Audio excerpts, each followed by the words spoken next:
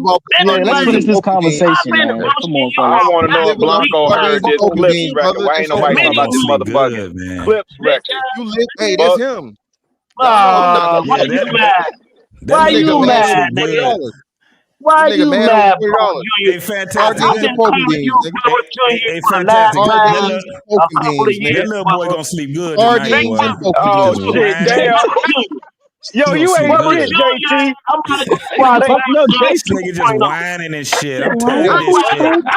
What's I'm with about the to go watch. yelling? Yo, I just love my Hey, bro, this is a bad representation for a New Yorker, bro. This is a bad representation, bro. Come on now. Yeah. Shit. I'm on you. I'm on you God on this damn, whole yo. It's about the fix on the first of the month.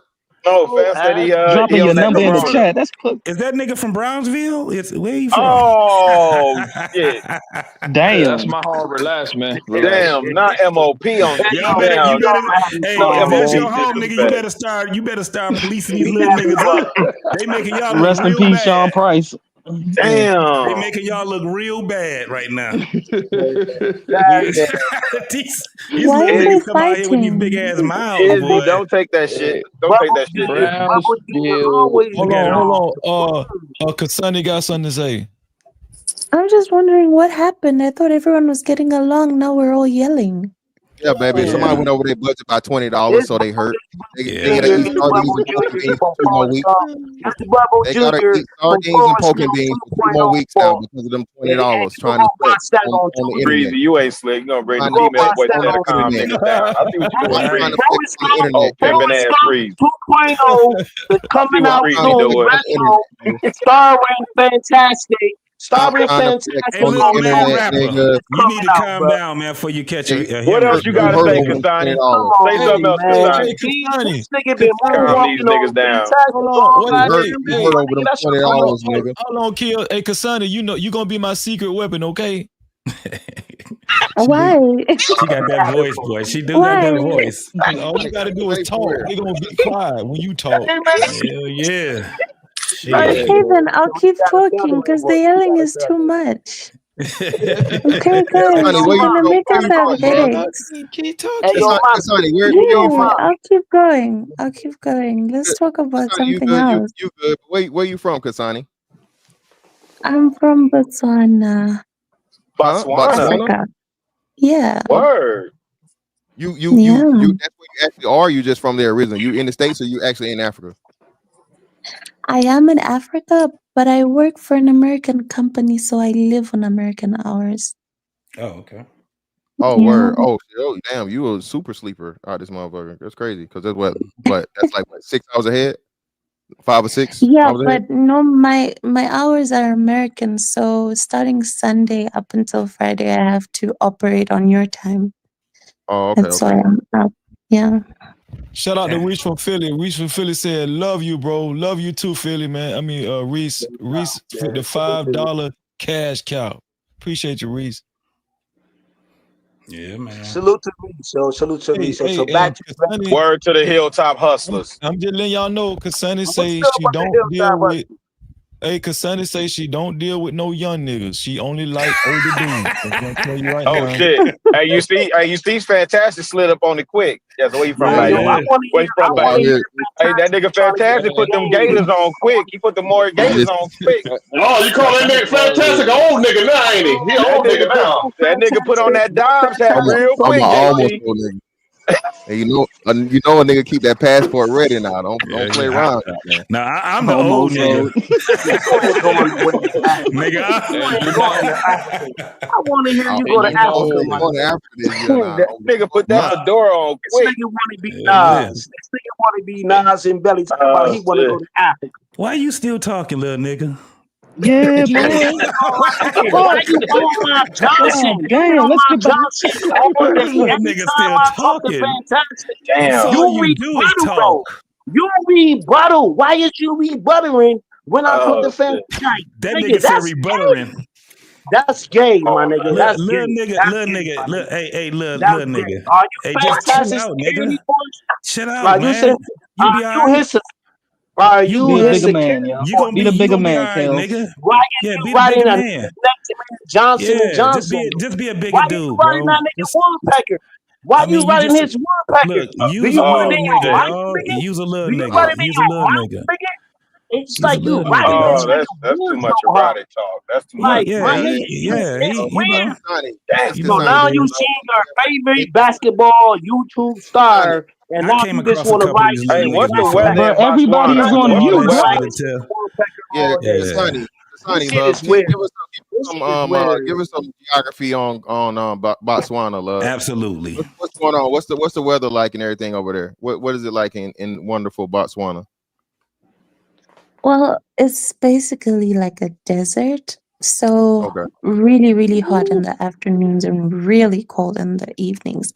But right now, I'm actually not in Botswana. I'm in Zambia. Zambia? Zambia? Yeah. Oh shit. Hey, so how far is Zambia from Botswana? No, it's not that far. It's about what? Less than 2 hours by plane. It's not that Oh, is far. it border? Is it a border country? Kind of. It wasn't until they did this merger with one bridge through this river that meets 4 countries.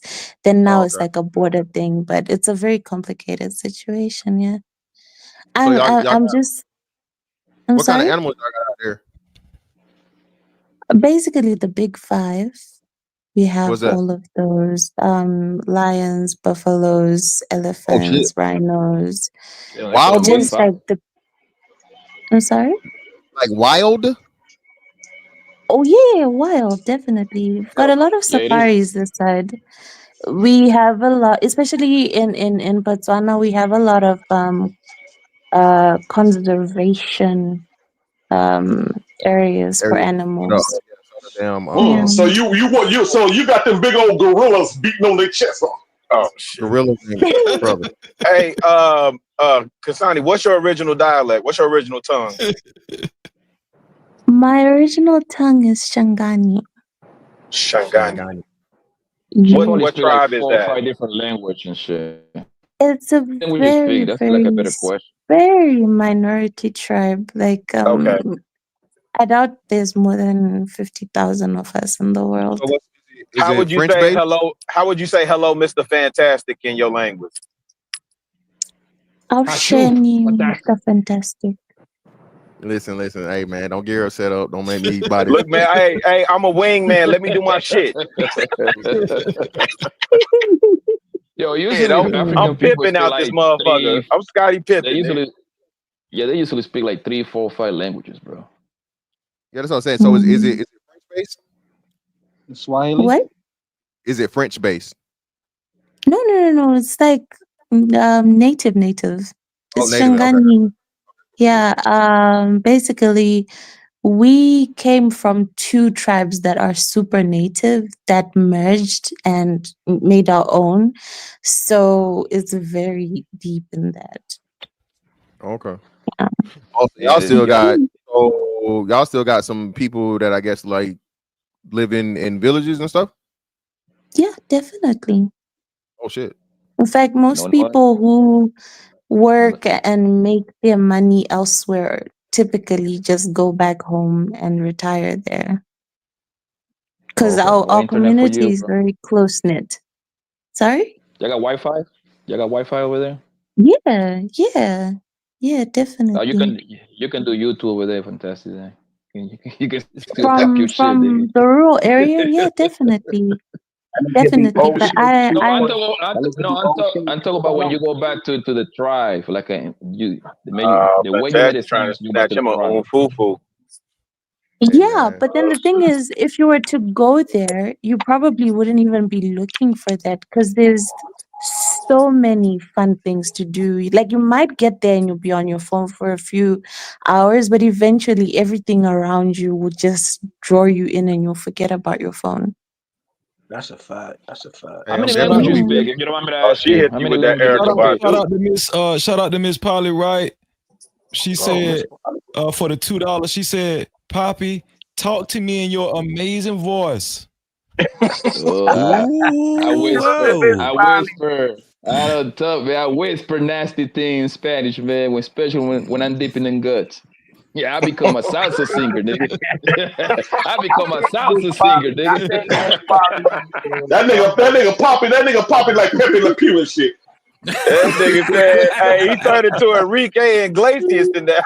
Yeah. Todas las mujeres quieren mi banana. Todas las mujeres quieren mi banana. Blanco can make know what I'm saying? Old girl single though. One man, one woman household. Yeah. If you understand Your my freezy drift. ain't shit. What the fuck? Nigga talking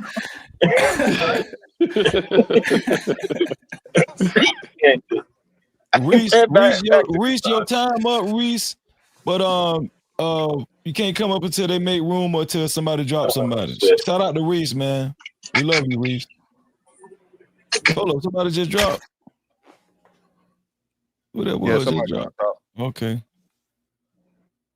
Somebody did no. There's 5 people up here on each row. Nah, somebody dropped. Oh, okay. Oh, okay. Shout out to Reese. Reese made it back, y'all. Shout out to the Philly young boy. My nigga Reese came over the squabble. Reese, man, tell us about when you was in your living room. You was like, "Oh, let me go get me a key." Then you got on the plane.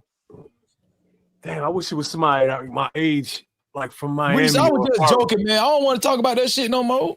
Oh, I really wish I have a question, Freezy. Huh? Go ahead. Let the queen speak. Go ahead, Kasani.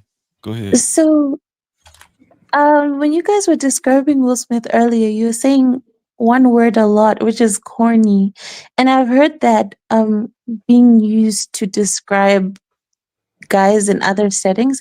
Can you give me like a good explanation of what corny is? Because I think I might be a bit confused. I'm gonna let one of these guys do it because I feel like somebody else gonna be able to put more passion into it. But let's give it some context. You may get a few different versions. Too funny right here, boy. You may get a few different versions of corny and how it relates to people. Right? Because the other way I've heard it used was to describe a guy who was just overly nice. I don't know about that. At least to me, he seemed nice, but some people were saying he's corny. You know, I'm gonna say a guy that ain't really, he don't know how to read the room, and he's not real like socially aware, like he's environmentally aware. That's what I don't know. Don't know how to really read the room like that. Steve Urkel will be considered a corny guy. Nerd, not corny. The nerd, straight up. You know what I mean? Yeah, but by him being an awkward nerd, that make him corny by default. Right? So Will Smith, right, is from a neighborhood called Winfield, right? And it's not the hood. The Philly is mostly hood, but Winfield is like on the outskirts, right near the edge of the city where the suburbs start. So that's where Will Smith's from. He says West Philadelphia, and it is, but it's like the end, right? So that neighborhood is different than the rest of the Philly. They don't have the same swag as the rest of the Philly, and it's one of them corny things where the inner neighborhoods don't respect the dudes that are near the suburbs, and they think that they're corny and not as hood as them. That happens even inside of our own city. So Will Smith was always considered that before any of you ever knew who he was, because him and his buddy Reddy Rock C used to be in basement parties, dollar parties in West Philly that I used to be in, and I used to see them in rap battles. They paid $1 to get him when he was nobody. And I played ball against him in high school. Me and him exactly the same age. He went to Overbrook. I went to West. And we even got mistaken for each other a couple times. No bullshit. He named his entertainment company. Wait. He named his entertainment company after his high school. Right back. Artifacts. We'll bring you right back. Oh, his production company. That's crazy. He went to Overbrook High. I said he named his production company after his high school. That's wild. I didn't even know. Carlton Banks would be considered corny. I never understood what they call. I never understood what they call Will Smith corny. I mean, I don't like his rap, but I wouldn't go as far as calling him corny. Everything that he did was actually pretty dope. Actually, like his movies. No, Blanco. Now after industry on his show, everybody in the that I believe I could beat Mike Tyson, and that shit was corny as fuck. What was that? But watch this. This song made millions and millions of children laugh, and so did parents. So did Family Matters. So did fucking Cosby Show. We not talking. Can we stick on Will Smith? What was corny? Give a fine definition. Give a fine definition. He wore the latest Jordans. He wore all of that shit That's on the Fresh Prince of Bel what Air era. We're made not talking about that. Will Smith corny in your eyes? Give a fine When Will, definition, bro. Jesus Christ. And Q, you old enough to know this. When that nigga was rapping, again, after that, he's the DJ, I'm the rapper. The albums that he did with Jazzy Jeff, they considered that nigga corny. No, he was widely recognized as corny. Yes, he was. Do y'all read or watch videos or listen to commentary from that time?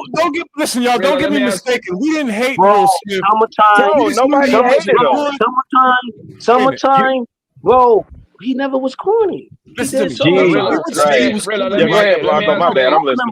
me ask you this, boss. Was most people wasn't liking his raps like that, or the people just label him with the corny tag? Why? It was a little bit of both. We love Kid and Play. Like, what are you talking about? And they was considered corny. No, they wasn't. We love house parties. Bugging. We never considered.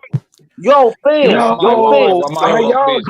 Let him go. Play never was This considered is corny in crazy. New York City, Reese said bro. it perfectly. It just because you was hit with the corny, like right niggas now. thought Kwame was corny, but they didn't say they hated him. Right. Everybody considered. Okay, boom. Perfect example. Or maybe Everybody it's just where I considered. was at. Maybe it's just where I was at. Bro, my stepfather is from the west side of Chicago, nigga. You feel me, brother's keeper, whatever the fuck we talking about, right? People consider MC Hammer corny, but yo, at the end of the day, he had hands, my nigga. That don't mean shit, and nobody knew that. MC Hammer. Ain't Them stories nobody. just We not knew coming out. that Stop. because if he was there, No, they didn't. Bro, stop no, playing. they didn't know that. Yeah, you made a perfect point. Yeah, they consider Hammer corny. You being funny. He's from Detroit, my nigga. MC Hammer is from Detroit. I mean, he's from Oakland. My bad. Yo, he's from Oakland. He's from Oakland. My bad. But everybody in the hip hop industry, man, yo, chill, bro. I don't over talk you. I'm always on mute. And you're laughing because you act like brain right now. Hold on. She asked a question about what corny is. How about we do this? Hold on, because just go around. Hold on, wait. What's considered corny? A lot of times it's female. A lot of people care about what females have to say as far as, you know, because guys do what they do. They try to have swag for females. So let's get Venus into the conversation. What do you think corny is, Venus? Oh shit. A lot of these niggas. But anyway, hi Freezy. Hi everybody. There you go. Say it one more time for the people in the back. Shout out to Venus. I just came to a conclusion listening to this conversation. You know what I think, Freezy? What's up, Sid? If a person is not like super masculine, they will be considered corny. Think about all of the people who get labeled that they're usually not like the, you know, like aggressive, quote unquote super masculine type. They're usually, you know, maybe more in touch with their feminine side a little bit. And those are the people who I notice get labeled corny. Or, right, because there's an or. If you do things that the group, majority of the group, whatever the group is, would just deem out of the norm, it's like, oh, you're corny. Does that make sense? Yeah, it makes a lot of sense. So you gotta when you say feminine in terms of the feminine side, with a lot of people, you gotta kind of clarify what you mean, because you know they'll get, you know, people will go extreme with it, you know. Okay, I'm not talking about. Maybe I should take that feminine part out, but I don't know what the proper term is for. He's not like he's not extremely masculine, right? Like he's not. That doesn't mean he's not a man or manly, but what in our community, because we're the only people who use that term, right? Toxic masculinity. That was your saying? Yeah, because we're the only community who even uses that word, right? Like corny. Right. It's only black people, right? Yeah. So now we got to think about the way. That's not Why true. do I keep talking Jesus over me? Can I Christ. just like fucking talk? Goddamn. Go ahead, yo. Anyway, that terminology comes from this community, right? So we're the ones who are dictating what's corny and what's not corny. And Yeah. usually the quote unquote cool dude who dresses fly and he is masculine and he got swag, he's not going to be called corny. The other dude is going to be All right. called corny. And I think it is linked to masculinity or what people in our community consider to be masculine. Hey, Venus, can I add? I want to so corny is not always associated with like manliness, because I'll use Will Smith for example, because over here in Philly, when he was considered corny, he actually boxed, played basketball, and was a rapper. So he was masculine and he had women all over him before he was a star, by the way. So he was masculine and manly. We felt he was kind of corny because he wasn't from certain hoods and didn't act like the guys from North Philly, South Philly, and all of that. Who's that? But it wasn't a hatred type of thing. Like you said, It was like a more like they not like us type of thing, but we still love them. Yeah. You know what I mean? Must be this. I'm gonna go. What is your name? He said Will. Will Smith, I think. Oh, okay. Freeze, I'm gonna say this and I'm gonna go. This whole corny thing, I'm gonna say this, And there was a time. Hold on. Fer, you said that like you finna do a mic drop or something. No, I'm ready to go, man. I got things to do. It could be a mic drop to some, but some could be like, oh shit, he ain't saying shit. But so what I'm saying is, yes, it's not early rappers, it wasn't about them being masculine or feminine. Wasn't nobody walking around flipping their wrists, switching and wearing tight ass jeans. It was all entertainment. When what happened was, going back to this time, when they started labeling dudes corny, it was a lot of dudes who was sagging and stinking out on the street. They labeled the dude who went to work every day, 9 to 5, dude that drove the bus, dude the garbage man. They were corny. They sort of switched it up. The dude that's corny. I never heard that one. Again, born in that time, this is how you grew up. The dude that's corny is the dude that's always crying and complaining about shit that they can control, that ain't gonna get better, and they out here saying that shit ain't that's the corny dude. Because the dude that's really on his shit is the dude that's making things happen. Will Smith, he ain't, like I said, he had albums, he made millions. Everybody is on here, mama and auntie was dancing to Will Smith. And they all would have been going to Will Smith. At one time, they all wish they was in Jada's position. But now here we are, that this time has grown up. They wanted to be Jada. Everything, listen, the dude that's corny is the dude that's over 35, still MC Hammer was corny. Hold on. Keith Sweat was I'm corny. gone, man. Let me tell you, you know what they call corny now? Especially on these panels. You know what the new word is? It's socially awkward. Yeah. Yeah, but I don't think I never heard in No, life on YouTube, a those man are that the drive. Hold on 1 second, girl. Like I never heard in life the man that drive a bus or he's an electrician, some shit like that being called corny, bro. Like back in the day, no. Today, Think about it is. Bronx. Think about Bronx Tale, Blanco. Blanco. Think about Bronx Tale. Like the No, he's dad talking about that doctor, like Bryant something. She was on the Breakfast Club saying that it's corny to be a bus driver and work every fucking day, a 9 to 5. Yo, who the fuck got the audio going in the background? What's some corny shit? Niggas' audio just fucked up. Go on mute, niggas. Like, yo, Shorty was on the Breakfast Club. Hold on, kid. You just had to use the word corny, did you? Hey, yo, Freezy, yo. Do you see that shit? See that shit, right? Wait, so does corny just mean annoying? No, not necessarily. Okay. Everybody thought MC Hammer was corny. Another adjective like cheesy. Yeah, go ahead. Yeah, they consider Hammer corny, but again, the idea that corny is something that black people use. He will knock you out though, right or wrong though. He'll knock you out though. Yeah, we know that now. What I heard. Yeah, we know that now. Back then we knew that. Back then that he'll knock you out. So nigga could dance for 5 hours straight. Then he was stronger than everybody. Yeah. How did you know back then that Hammer would knock somebody out? He was strong. Word of Well, mouth, hold nigga. on. Word of Well, mouth. hold on, Everything. Rilla. Y'all are wild. Rilla, you Even on think your own block, before YouTube, before the I internet, think y'all got everybody knew. revisionist history, man. Nobody knew. Everybody got Y'all a tweet. reputation. Nigga. I Rilla, totally Hammer did disagree. not have that reputation. Stop being a Jesus nerd. Christ. hold on. Oh, Rilla. Well, let me ask you about this Jesus about on Hammer. God. Let me Rilla. do with this Hold on, Killer. conversation. Jesus Hold on on, God. Killer. Let me Let me do ask with this Rilla right this. now, bro. Let me ask Rilla this about Hammer. Because Yeah, go ahead. Hammer was bigger than life at one time, Yes. right? Yes. And everybody was doing the running man. Everybody was wearing the Yes. balloon pants and shit. I'm trying to figure out that corny shit. Yeah. It didn't really come out till what's the white dude name in New York? The rapper, Third base. Third Vanilla base, Ice. MC Yeah, Search, MC Search. MC Search. Yeah, they dissed them in gas space. Yeah. When they said that shit, I was like, damn, why they ain't no Hammer? You know what I'm saying? Because Hammer, because in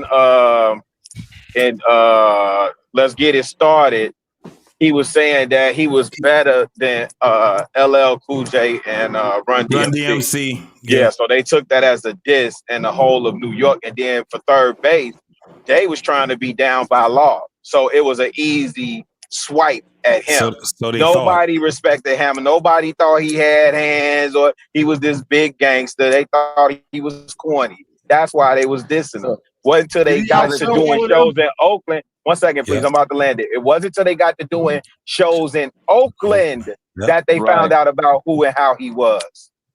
Nobody knew before then. Hold on, And I it got a wasn't, question. Hold on, and it let wasn't Venus about go. their hands. It wasn't Wait, about let- their hands, bro. It was about NC Hammer brother was a killer. His and he's brother, yeah, connected you're right. outside. Yes. That's Okay, what it is. wait. It wasn't Hammer himself. Wait. Let Venus go, and then I got a question too for the panel. Go ahead, Venus. I just want to Sorry.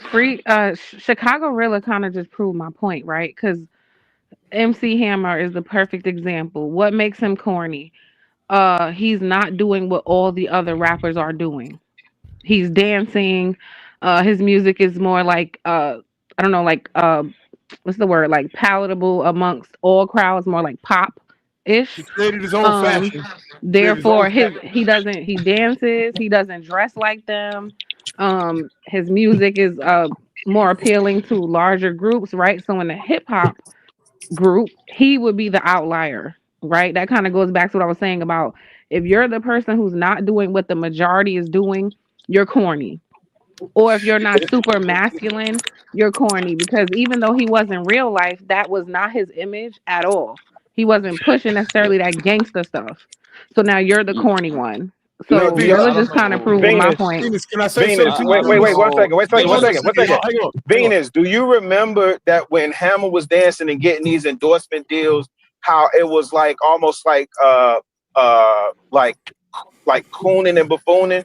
How he showed up in some of these in the Pepsi commercials and some of the other endorsements that he had, and then it was a big thing about not selling out. Right? That was considered a big thing. It wasn't the fact that he was like an outlier. It was plenty of people that were safe, that wasn't like doing the gangster. Gangster didn't come into like in the mid 90s, like after NWA. He was a little bit woke back that then. Wasn't, it wasn't. That wasn't the thing. It was how you presented and how you carried yourself. Right. And that's what the and people were observing when they was making that determination whether who was corny or not. And I don't think you're accurate, Venus, because I'm pretty sure you're familiar with Andre 3000. He be dressing mad weird, but that man got bars. No, I mean personally, I never heard nobody call him. I've never heard nobody say him corny. Yeah. So there's a difference, though. Back in but 90s, there's a difference. Andre There's other 3000 didn't do that until recently. But back in the day, see, I ain't cut nobody off. See, y'all got a problem with cutting motherfuckers off, but it's all just right. cut Venus off. You just cut me off. You just cut me off, and I didn't even say nothing. Yeah, she was about to answer me, bro.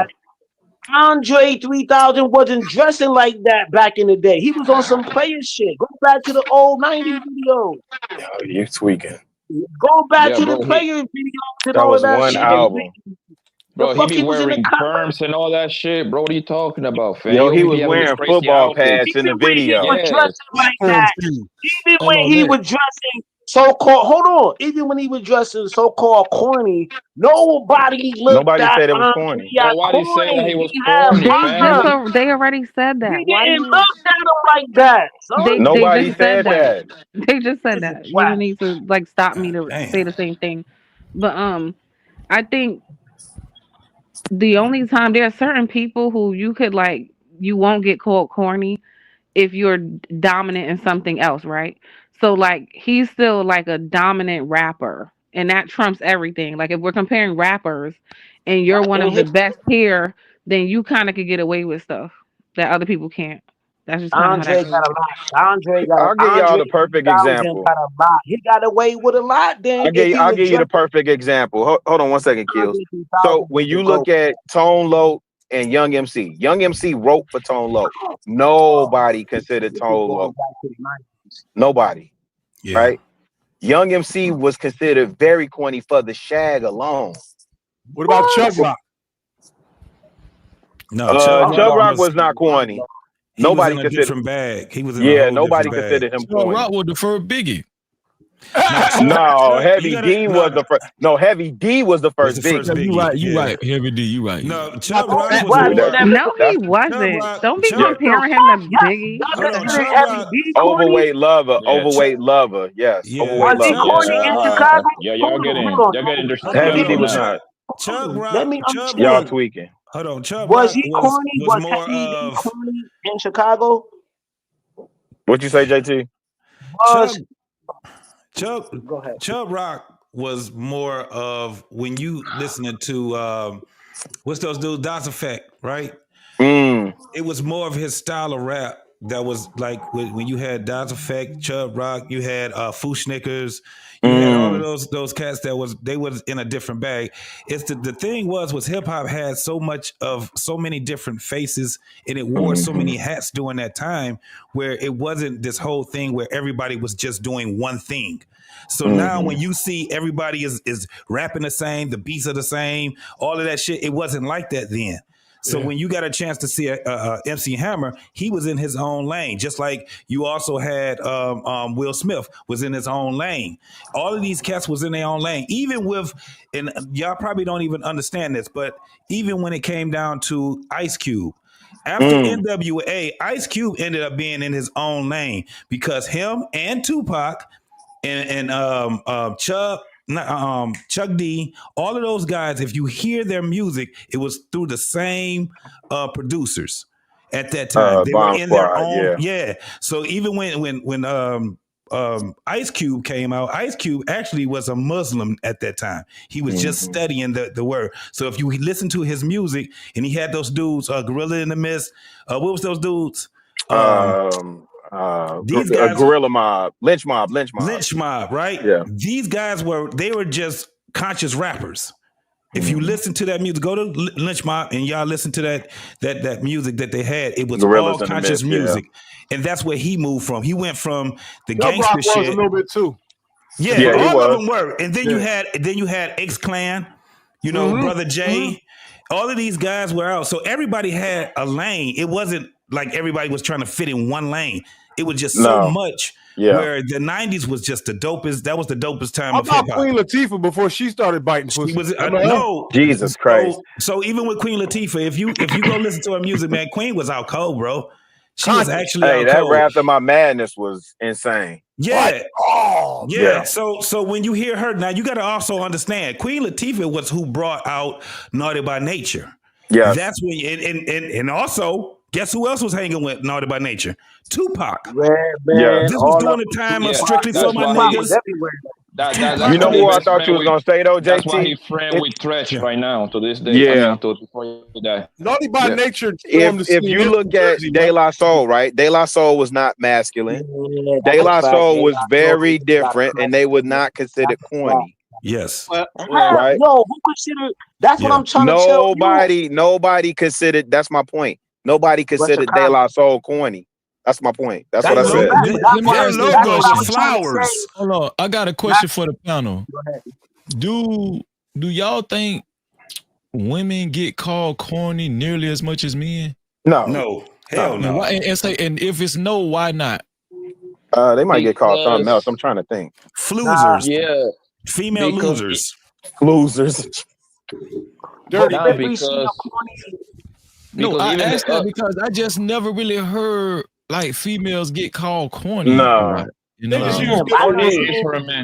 They call females goofy. They tell you the or truth. weird or something like that. Yeah, it's like weird, goofy, we shit just, like that.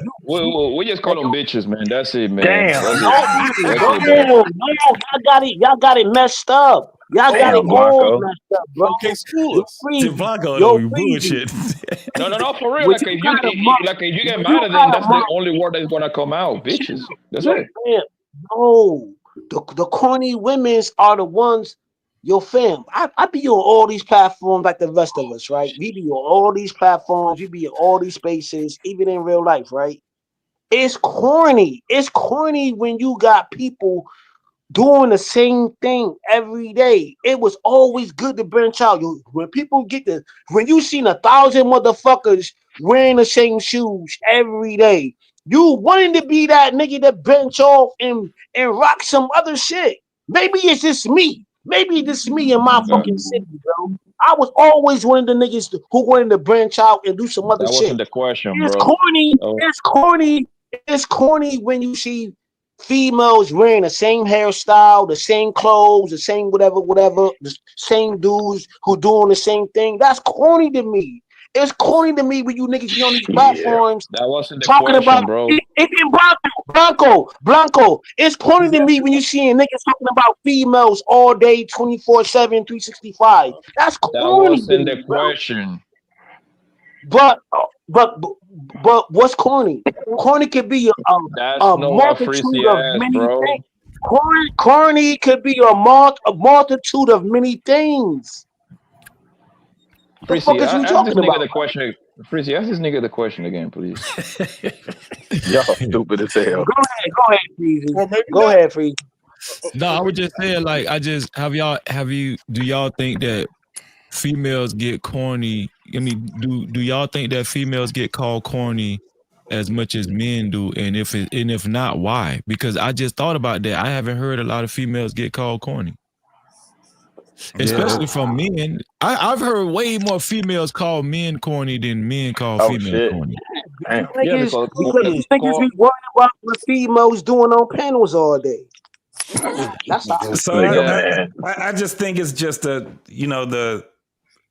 when you actually look at it, Freezy, it's just that's just what it ended up being. You know what I'm saying? The spotlight used to be on dudes, whether they was him or if they were corny. It was either or. So it was kind of like how they spoke amongst one another. So that's where that probably came from when it came down to that with dudes. Poppy, even though that shit sounded crazy, he was kind of right. We just be like, those bitches ain't shit. I'm always right. Damn. So Freezy, I'll tell you why. nigga. You ain't always right. No, I'll tell you why. Blanco be trying to sneak that slick shit in there. You hit that one on the nose, though. I want to hear Venus. Make some room for Venus. Go ahead, Venus. It's because men don't require women to be cool. So that's never a conversation. Oh, very good. Yeah.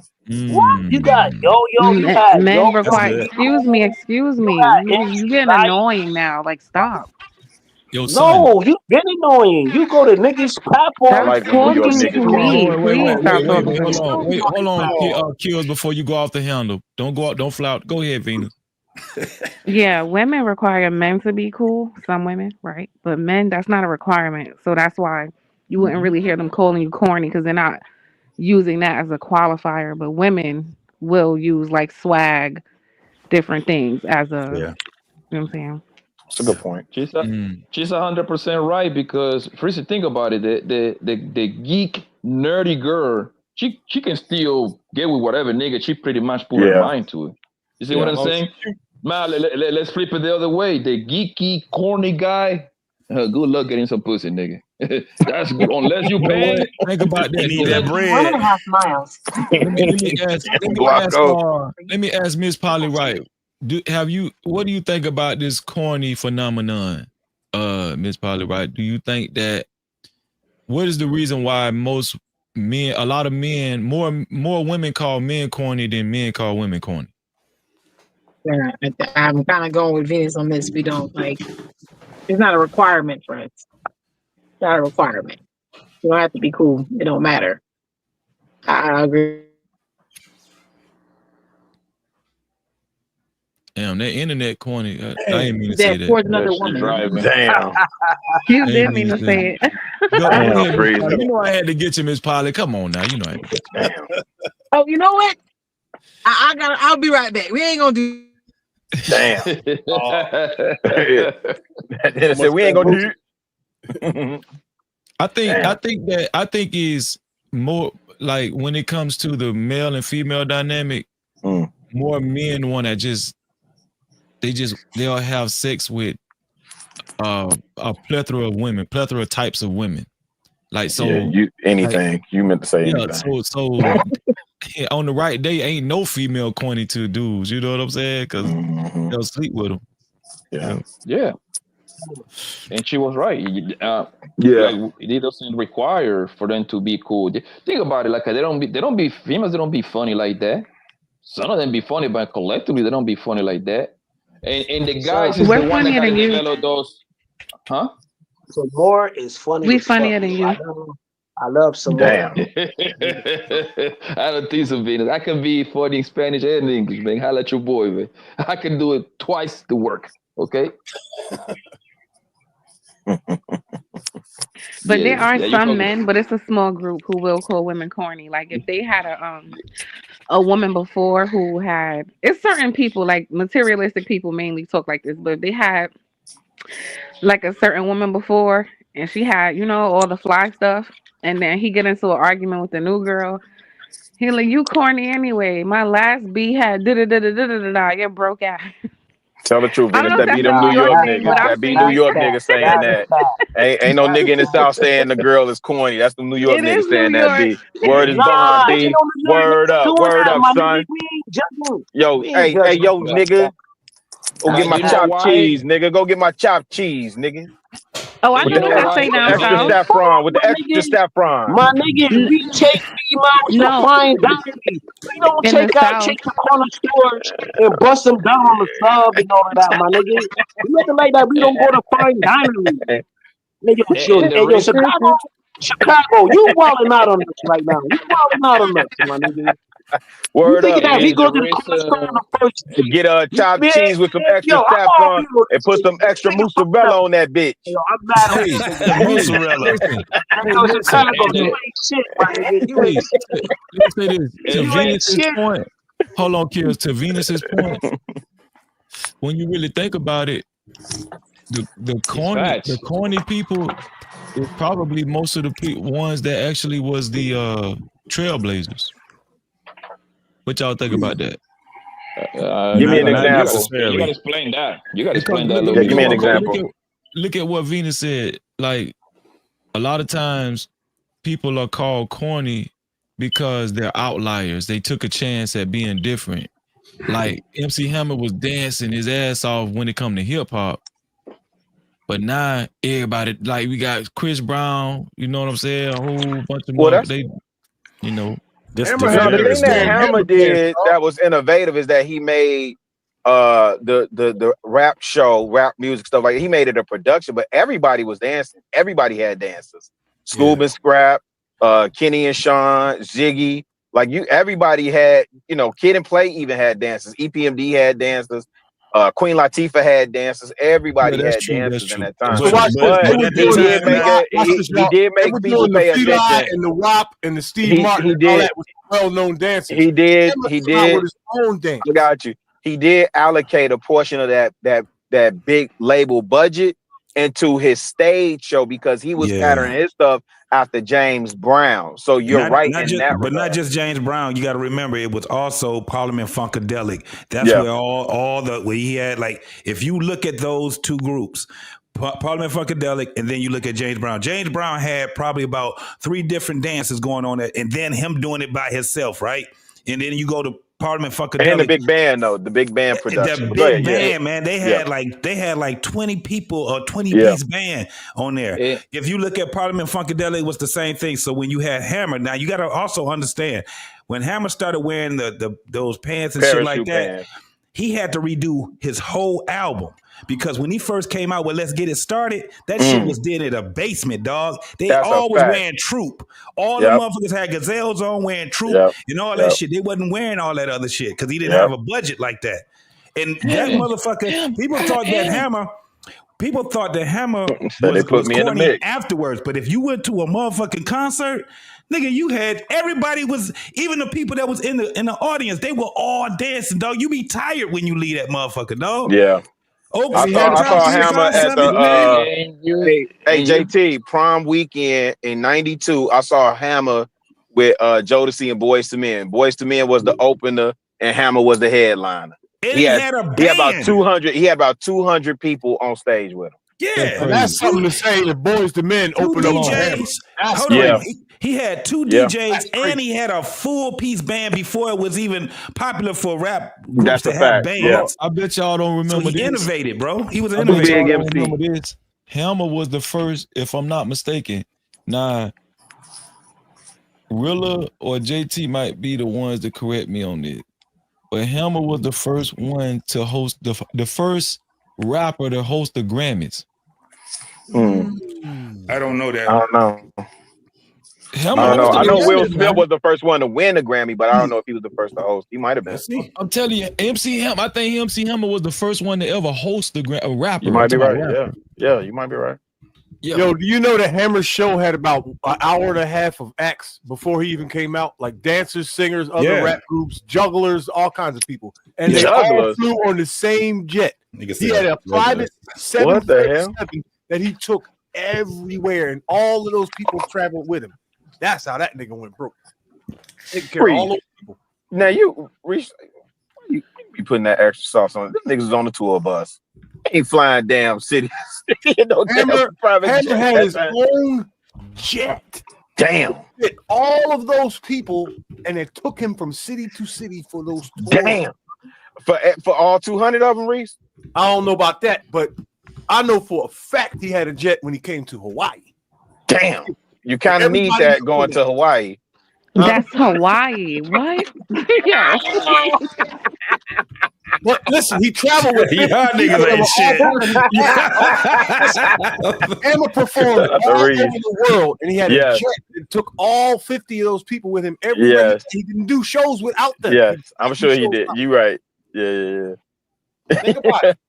Yeah, you're right on that one. Yeah, But he lost a lot of money doing shit like that. He lost a whole shit. Exploiting them people. Yeah, he had survivor's remorse. He talks about that though. So Freezy, the first rapper to host a Grammy Awards was Queen Latifah. Okay, my bad. Hammer was the first rapper to host the American Music Awards. Yes. Oh, word. Yes. Okay.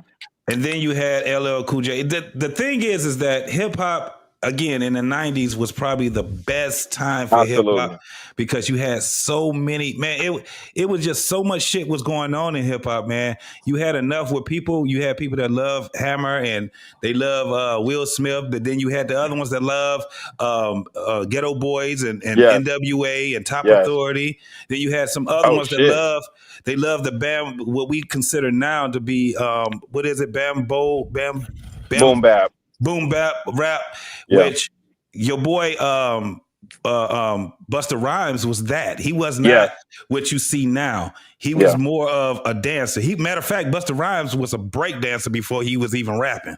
Yeah. So he was he did a lot of the reggae, you know, all that dance hall and all that shit. Busta Rhymes was way better back then than he to me it was like when he was with when he was rapping with you talking about Scenario, Tribe Called Quest? To me, he was then you had the Tribe. Come on, man. Hold on, bro. Tribe Called Quest. Now understand this. Yeah. You had Tribe Called Quest, Jungle Brothers. You had Leaders of the New School, Queen Latifah, De La Soul. That's Native Tongues. Yeah, that was Native Tongues. Black Sheep, Dress from Black Sheep. Man, the shit, hip hop was so, it was just, that's when y'all had some sense. Y'all got no sense no more. It was dope. That's when black was people, very dope. That's when black people used to have some sense. Y'all don't have no sense no more. But you think the reason why Hammer was having those weird ass outfits is because of the rock stars in the past? No, it was like George Clinton. You know what I mean? James No, Brown. those parachute pants that accentuated his stage move. presence. His Yeah. stage presence was because of those guys, man. His stage Because- presence. Now the outfits that he had on, it was just some new shit. Everybody was wearing that shit. Yeah. Because All I'm the gonna be niggas- honest, bro. If rap would have continued going down that path, if rap would have continued going down that path, wearing those crazy ass outfits like them rap star guys, like Jimi Hendrix and then, right? I think rap would have never made it this far. I think the people that actually got to have like all the flowers in the world is Run DMC. You see what these niggas are wearing right now? Well, are you crazy? These niggas are out here wearing dresses. Let me finish. Hold on. Run DMC came into the stage rocking the same shit that the trap niggas was rocking in the corner and people was wearing in the everyday basis. You're right. You're absolutely right. And that's what hip hop actually was at that time. Because But there's a reason why they wore that though, JT. The reason why they wore that was counter to the Grandmaster Flashes, the Melly Bells, the Africa Bambadas. It was counter to that. You see what I'm saying? And that was Jam Master J idea. And those niggas were dressed. Those niggas was dressed how these niggas are dressed now. I got some trivia for y'all, right? Hold on, Reese. I'm gonna get hot sauce. Go, Reese. Go ahead. What up, hot sauce? What up, dog? Y'all also got to look at the dynamic of hip hop back in the 90s too. You had something for everybody. You had like Will Smith. You had Fushnikins. You had Diggable Planets. Yes. You had Diggable Planets. Yeah. Oh, they you playing had hip Diggable for Planets. free this summer too. Yeah, so you had something for everybody. Like Neo Soul was just coming out, and then also you had like the what is that? Watch out for the big girl and Time for the Percolator. Like what is that? Maryland. That's tech music. That's tech music. Yeah, but that's right. Baltimore House and Chicago House. Yeah, Baltimore House, right? That's still late 90s. Yo, I got a trivia question. Mid to late 90s. So I mean, but like the 90s 95, for sure was the absolute golden year of hip hop because not only did you have some of the best rappers ever, you had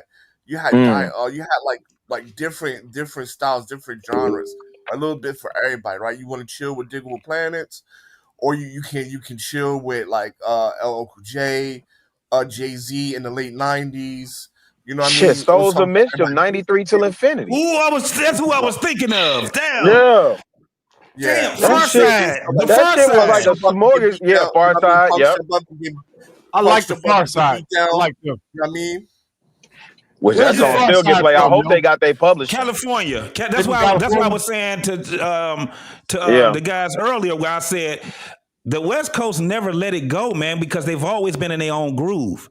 So it's just so happened that once you had NWA and then you had Snoop and you know Dre was doing his whole thing, you still had a whole bunch of people on the West Coast that was rocking Spice One. You still had had a gang of motherfuckers, bro. I don't care what nobody says. Doggy Style and the Chronic are probably two top all time best. Yeah, ain't nobody really fucking with Doggy Style. Albums of all time. Ain't nobody fucking with Doggy Style, dog. Ain't nobody fucking with Doggy Style. Doggy Style and the Chronic. The Chronic? Oh my God. The Chronic was, I think the Chronic is a little bit better than Doggy Style. Yeah. That shit went crazy. Niggas went crazy when that shit came.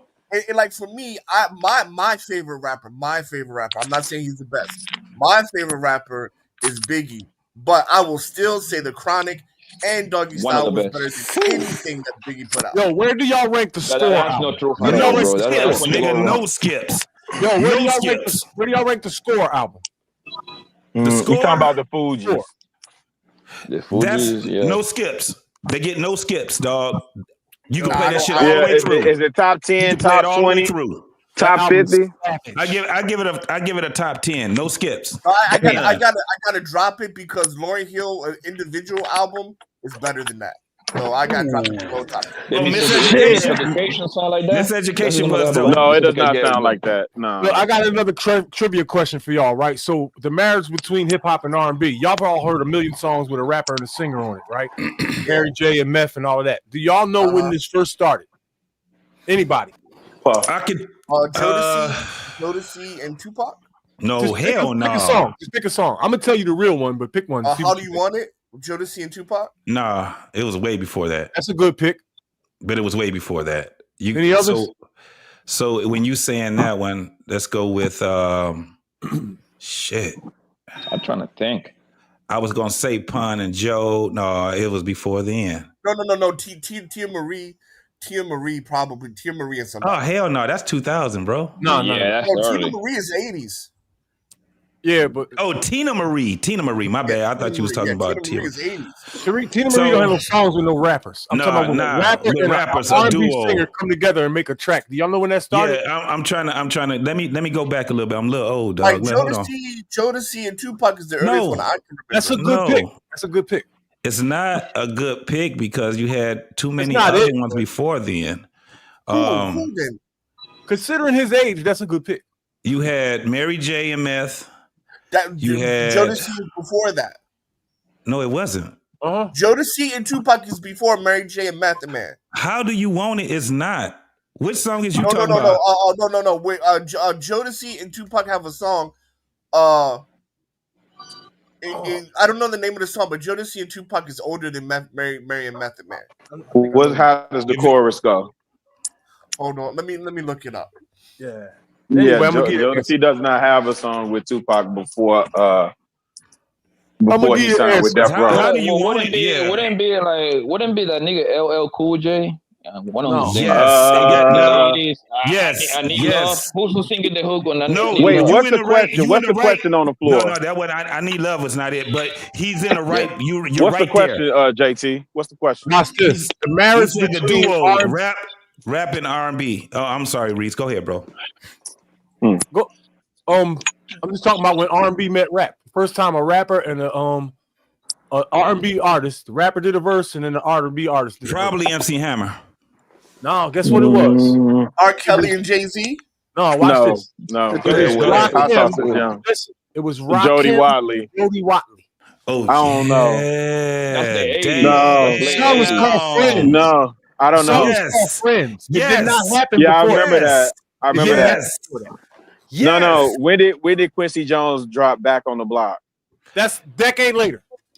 That is not a decade later. It's doing the same time. Tamia's on the Quincy Jones album. Tamia and Back on the Block that was in 84, 80. No. It's after. About 86. It's after. Is that old? Yeah, because because this Back on the Block, I know it has Big Daddy Kane and Melly Mel on there and Kool Moe Dee.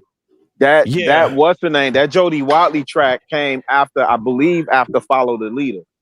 89 was Back on the Block, and it was this song Back on the Block where there's a rapper and an R&B singer doing a track together. Yeah. I gotta look at the track list. That's one of my favorite records. Nas and Lauryn Hill, like If I Rule the World. That's one of my favorite records. What year was that?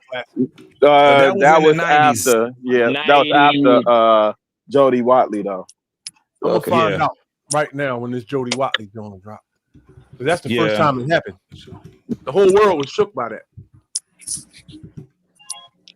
And Rakim. Damn, I remember that song, Friends. Yeah. What about if damn it? It happened this happened on the soundtrack of the movie Nate Dub and Warren G. What year that happened? Regulate. I think that's the name of it. That was on the soundtrack of. That might have been 94 or 95. That was 94. That was 94. I was coming home. I was visiting home, and I had got that album. So they got the. He said the marriage of hip hop and R&B. That's when it happened. I don't know because even then, remember that was 89, the same year of Back on the Block. Interesting. Yeah. I wonder when Follow the Leader dropped because I remember that being around the same. Follow the Leader was on the soundtrack of Juice. No, Jody Watley was 89. I didn't know it was that Juice. Late. It was 89. I didn't know that. Juice came out when Juice came out. Juice came out in what 90?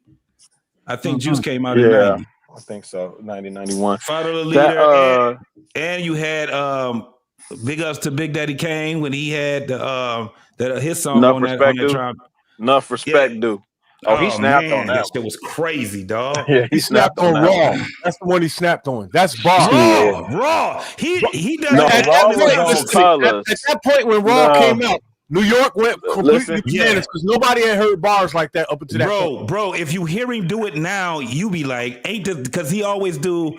I seen him in 3 concerts, right? He always takes his chain off and he puts it around somebody and he'd just go ham. Acapella. Let me give y'all some quick history on Kane, right? Kane, listen, before battle rap, right? Kane used to call niggas out in the crowd of the audience of his shows and bring them on stage to try to out rap him, dog. Yeah. Yeah. Yeah, hold on. Shaka Khan. And he has no L's. No. Oh, Shaka Khan shit. and Mel was probably That's it. That's it. That's it. That's it. Yeah, that's it. Which one is it? I feel for you. I feel for you. Off of breaking. Breaking. Let your boogie Yes. movie. Break. Yeah. I feel That's for it. you. Now Shaka the first Khan, Shaka crossover that you had, or you would have been Blondie. Well, no, she didn't do that with a rapper. She just had because I'm like, Fat that was Freddy there. So I love that hold movie on. as a kid. American Tradesman, he was saying Father MC and Jodeci. That No. came afterwards. That came afterwards. Phil was like 80. I know the song y'all talking about, right? So R&B and rap marriage did not evolve off that song. The marriage happened with Jody Watley and Eric B. and Rakim. Everybody Rakim, yeah. Everybody because I know what y'all talking about. Melly Mel, this the thing is, Melly Mel did a rap about Shaka Khan on his song, on his own song. Yeah. Then it wasn't Melly Mel that actually was the one that was doing the rap. It was when she did the song. It was more of a it was like a he used a sample. Let me see. And it was DJ Grandmaster Flash. Grandmaster Flash. That actually did it. Square. Y'all remember Square Biz? I don't know. Yeah. So who do you have after Jody Watley and Rakim? Because I think that's when it became when you saw. Remember, hip hop was like kind of anti R&B for whatever reason at that time. But when Rakim did it, it did become acceptable. Yeah, because you remember LL said he's not a Michael Jackson or a Prince. Remember when he some said more that? rap y'all, right? On the song Square Biz, which was in 1981, Tina Marie spits a 16 and her rap name is Lady T. Yes. Well, even before her, there was a R&B singer that was a rapper. Hold on. We had Angie B. Al Jarreau. Angie B, who is now Angie Stone. Hold on. Angie Stone was with a group called Sequence. You also had Sheila E. and Run DMC too, though. That's Presley. That's 85, 86 or something like that. Yeah, that was on that Holly. Well, Holly Rock, but that was all Prince. Yeah, that was Prince. That was all Prince because he had a part of the soundtrack. But I Feel For You was Prince too. Yeah, that was. Yeah, that was. Yeah. Shout out to Prince. That's a good question. I was coming at his chaps earlier. You said they was coming at his chaps. Hey, listen, Prince wasn't a centric dude, man. Yeah, don't take away from his talent, but he was wild. That was wild for that time. Absolutely. He made it so bad for that one. But you get him to talking in prison, tell you I ain't no faggot. I will never get mad at him. He had Apollonia purify herself in the waters of Lake Minnetonka. Hey, boy, on that motorcycle, when he told her to get off, and she took her clothes off and jumped jumped them titties out. Yeah. Them titties was out. Prince was lying her ass in that damn water, and after she got out, he said, "That ain't it, Minnetonka." Hell yeah! Prince posters was out here causing divorces, dog. Hell yeah! I was in 4th grade. Like, damn. Okay then. Yeah, he had all of them, dog. Sheila E. That nigga had Sheena Easton. Apollonia, Vanity. Hell yeah. Come on, man. That nigga had Kim Basinger. Yes. You remember Batman? Yep. Yeah, Prince was a bad mofo. Yes, he was. Hell yeah, that nigga And play all when you instruments. heard him say in that interview, when he said that he was supposed to have been doing bad with Michael Jackson, and he was saying Oh at the yeah, beginning of it, who he but? said, "Your butt is mine." He was like, "Who butt is yours?" He's like, He said, Nah, "That was the that last time we had That's a not my conversation." butt. Yeah. Yeah. pause, man. Hey Shout yo, out to Prince. Jalen, man. Where Jalen at when you need him? Pause, No, pause, he man. did say that. Pause. He did He say said that that. in that interview. You Nah, can look yo, it I up. believe you. I believe It's you. I just seen the Googleable. nigga. It's just Googleable. Yeah, that shit was I believe. wild. He said, "Who butt? My butt? My butt." Not mine. Hell yeah. I wasn't a That Michael nigga said, Jackson nigga, fan. that nigga said, I'm the symbol. Yo, Prince was so good though. If you didn't like own your own masters or whatever, he wouldn't even like collab with you. Like everybody said that around like the industry. Like Yo, if you didn't control Yeah, that because he shit, didn't want the machine to eat off him. Prince played Period. the flute, the harp, Yeah. the oboe, the drums, bass guitar, rock Yeah, I guitar, wasn't.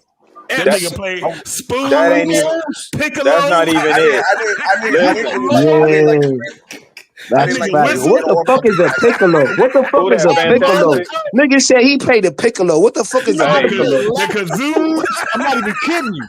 who called my That piccolo nigga player a said the Zulu. motherfucker? Yo, what the fuck is Who a called that Zulu? That motherfucker a What the piccolo fuck motherfucker is a got player? Zulu? Who called my piccolo black player a shoes. motherfucker? Yo, The But question No, yeah, I is, mean, who called that who that motherfucker a piccolo fantastic? player? What you say, fantastic? Fantastic's not here. Oh, That that was nigga you, I said. thought. That nigga Yeah, said yeah, yeah. Prince No, played no. the I said Zulu. What the what I fuck is a said Zulu? was what I Go said ahead. was that I wasn't a Prince fan or a Michael fan. Really, I didn't really. I don't know. Oh I man, really like them. no, so you you ain't have weren't to an interrupt for American that. citizen. You You ain't wild. have to interrupt for I don't want that. to hear What that the fuck shit. you So from, my Reese, nigga? You ain't from Reese, Nobody want to hear that America. shit. That Reese, romantic Huh? music. Reese. Here's Nobody the want to hear gem that for you. shit. Here's a Prince fact for your ass. They went into the vault in Paisley Park. They said you could release a new Prince song for the next every day for the next 5 years and not play the same thing twice. Right. He That's how said Yo, it. much music he got in the vault. do you know how many different bands this nigga had? Yes. Yes, I agree Wow. each one of them. Yeah, that's a fact. The Go bang. look at Yeah. My Guitar Gently Weeps when he got inducted into the Rock Hall of Fame. Hey, yo, Yeah. how much Little His Richard songs history do y'all all have? right. How much Little His Richard songs history do all y'all right. have? I'm pretty fair in it. So Little Richard, right, in the scale of achievements in music and impact, is over James Brown and Michael Jackson. Yeah, he was. That's James Brown was his protege. All of Yeah. the goats went to the school of Little Richard. We're talking like Elvis, the Beatles. Yeah. Who's Liberat? Listen to me. Yeah. He is him. Period. I mean, but Yeah. when you're talking about one of the founding fathers of rhythm and blues, He's like a when deity it of really music. was It ain't even rhythm and blues. about Well, R&B. rock and Yeah. roll more than rhythm and blues. But You have the greatest Wait. entertainers have ever lived have come out of his camp alone, brother. Yeah. No one else. Hey, Just listen, him. I don't want. We got an hour left.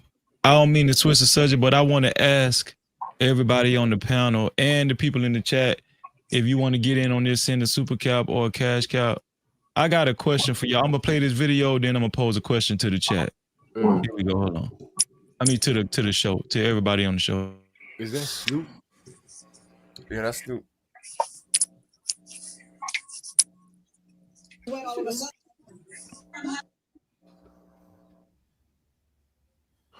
What happened? So it says social users react to resurfaced clip of Judge Million saying she doesn't believe a black woman's hair can shrink 9 inches after a wash. Okay, here we go. I'm in trouble because you can't tell me that when your hair is wet, all of a sudden it gets to 9 inches shorter. Judge Million does not know about black hair. I'm having trouble because your hair can get 20 inches shorter. all of a sudden it gets to 9 inches shorter. Oh my! Judge Million does not know about black hair. I'm having trouble because you can't tell me that when your hair is wet, all of a sudden it gets to 9 inches shorter. Judge Million does not. When your hair is wet, all of a sudden it gets to 9 inches shorter. Judge Million does. When your hair is, I'm having trouble because you can't tell me that when your hair is wet, all of a sudden it gets to 9 inches shorter. Judge Million does not know about black. I'm having trouble because look at this shit. that when your hair is wet, all of a sudden it gets to 8, 9 inches shorter. Judge Million does not know about black hair. So I want to ask y'all this. Go ahead, Fee. Why black women? I love black women's hair. Why black women don't champion their hair as much as they should? Is now I've heard several arguments with this towards this. A lot of black women say they do it because black men criticize their nappy hair or coarse hair, and black men like when they wear more synthetic or European hair or what styles hair. That ain't how it started though. I want to have a quick conversation about this because I'm gonna tell you something. I just when I see a black woman taking care of her hair and she wearing her natural hair, that shit is sexy as hell. That's a fact. Back in the day, there was like a red bone movement, right? It was before when no black people alive were wearing weaves at this time. And so the mixed breeds and had the longer, straighter, better grader hair, not necessarily better, but finer. And a lot of guys started going for that. You know what I'm saying? And that's when the self-hatred shit started. And then it morphed into the weave, which I think was launched by Mary J. Blige, by the way. What? I think she made it boom to what it was because before Mary J. Blige, black women got weave. They tried to hide it best that they could so that you couldn't tell. Mary made it, okay, bitch, go get a weave. So, yeah. Yeah, the way that I look at it, it's not going to be popular what I'm going to say, but I'm going to say it anyway, It is a part of it is because of how men look at other black women's hair. I've heard men call black women that had their own hair Frederick Douglass. I've heard black men call black women nappy-headed heifers. I've heard black men laugh at black women when they have their own hair. So I have that is a part of it. And I can tell you right now, I'll be less than an honest man if I tell you that it didn't have a lot to do with it. And niggas been doing it for years. I agree. Do with what? What did you say? Do with what? I said they've been doing that shit for years. They've been talking about women's hair for years, black women's hair. They were doing that during that light skin, that red bone movement. They were doing it during there. Matter of fact, I think that's when it started. Yeah. Before then. Yeah, probably. Yeah. Now the thing was that I came up in an era where I seen it happen where women really took pride in their hair, like in the 70s with the fro. That shit was sexy than a motherfucker to a lot of men. Contests. Yeah, and then in the 80s, who had the best fro? Yeah, it was like that. Yeah. And especially when especially when they had the little tight hugging, the hip hugging bell bottoms and stuff like that, and the halters and shit like that. It was dope. And they were smaller. Women were a lot smaller. They had the checkerboard puff balls, right? They had the two puff balls with the part down the middle. Yeah, all of that was sexy. Ball, one in the front, one in the back. They had all type of braids. That the braid designs were endless. Yeah. Right, and it was a competition with was your dope. own. That was during the Black Power era. That was Black Power. But you also had the hot cone. Y'all had the hot cone. That is a fact. Let Kills get it up. Go ahead. So hold on. Let me finish what I was gonna say. Go ahead, man. You got the loudest mic in the goddamn room, yo. Thank so you. no diddy though. Thank you. No diddy. So let me finish, man. Let me finish what I got to say, bro. Come man, on. hurry up, man. Let you fucking. So basically, in the 80s, that's when it kind of changed. And I know, Reese, you remember when they had the asymmetrics with the little shaving in the back, and they used to have their hair in a feather. When they start having it, during that whole time, that was where now it was a different era, and they still took pride in their own hair, even though a fucking time machine. That's a fact. Yeah, bro. That was the dopest shit in the world for us to see it because the shit was long on one side, short on the other, feathered up on the other side. We loved it. Yeah, bro. They were may I go down? Okay, the history line. This is the history line. Sam Cooke, read the book. Sam Cooke got a book out. I forgot what it's called. It's in your local library. You know what I'm saying? He was one of the first ones to stop wearing for black men to stop wearing all that gook in your hair. You know what I'm saying? And black men actually did that. Black men stopped wearing all that gook, I stop was wearing alive for that. curls. Hold I'm on, sorry. I didn't cut nobody the fuck off, My bro. bad. My bad. Nobody, never. I've been up here. However the screen been up. I never cut nobody off. I don't I do it. disagreeing with There you you. But go, kids. anyway, I don't Go ahead, do it. kids. I don't do it no matter You got how your kids. many. Okay, You got okay, you. yo, some this calm. I don't do it. But anyways, right? Do you know what it was? Even during the Black Panther party, women were still wearing afros, still being Afrocentric and all of that, right? It was during the disco era, probably, when women was like, yo, F it, I'm gonna do what I want, wearing weave and doing all that thing. You know what I'm saying? It was something about being disrespectful to black men. Like, yo, I will do what I want to do. Because like I said, no other group of people define their men. Look at throughout history. They don't define a men. The only people that define their men is our group of women.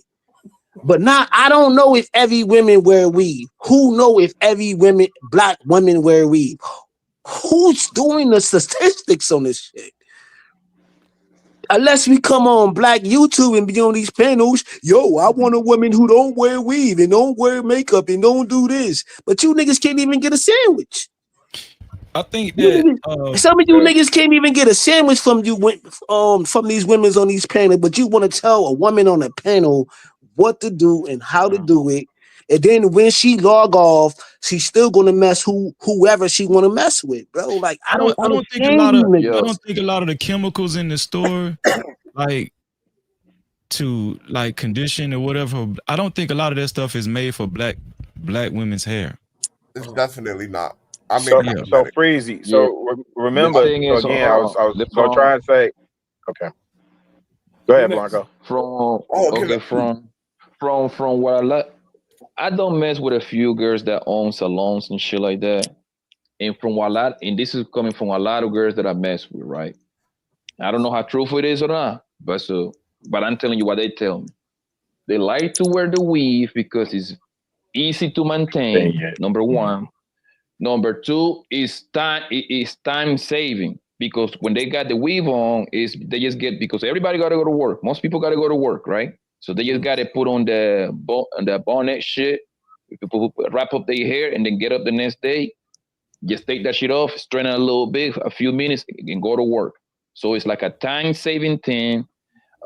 Easy to maintain it because when they be rocking their natural hair out all the time, they tell me that shit is super hard to keep up. It's super hard. They got to continue washing it and all that extra shit that they be doing.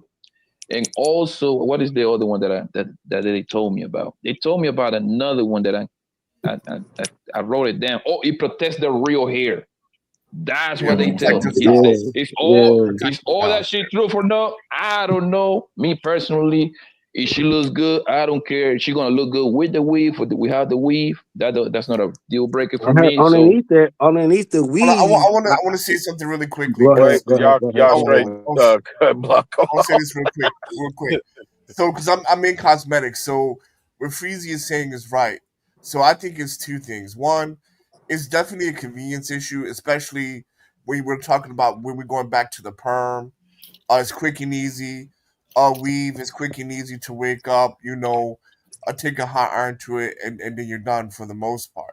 But the downfall of that is the quality of their hair that they're using a lot of times will be damaging to your scalp, so your scalp health is poor, or the chemicals you use for the chemicals they use for perms is also very damaging to your health, right? So that's why you see a lot of women, a lot of older women with fibrosis because of the perms that they used back in the 80s and 70s. But so that's one aspect of it that is time saving convenient. That I do get that because natural hair is really really really hard to Hold on, to but the 80s. But so hold hold on on, though, yo. I didn't cut you off. I didn't cut you off. But Okay, I go will ahead. also say this: there is a identity issue as well, right? So when you're trying, I mean, look, at the end of the day, weave, perm, stuff like that, you're trying to look European. So it's also an identity issue, But right? all weed. Hold You on though. feel But more all comfortable and more beautiful I don't never looking cut like a nobody European. off. Kills ain't shit.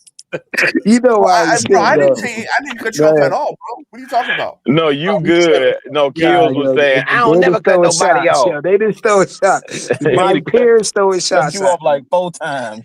But Five let's be. times. But bro, I mean, But see, so before. then now you Go can't ahead, complain boss. if somebody cut you off, then, right? I mean, come on, bro.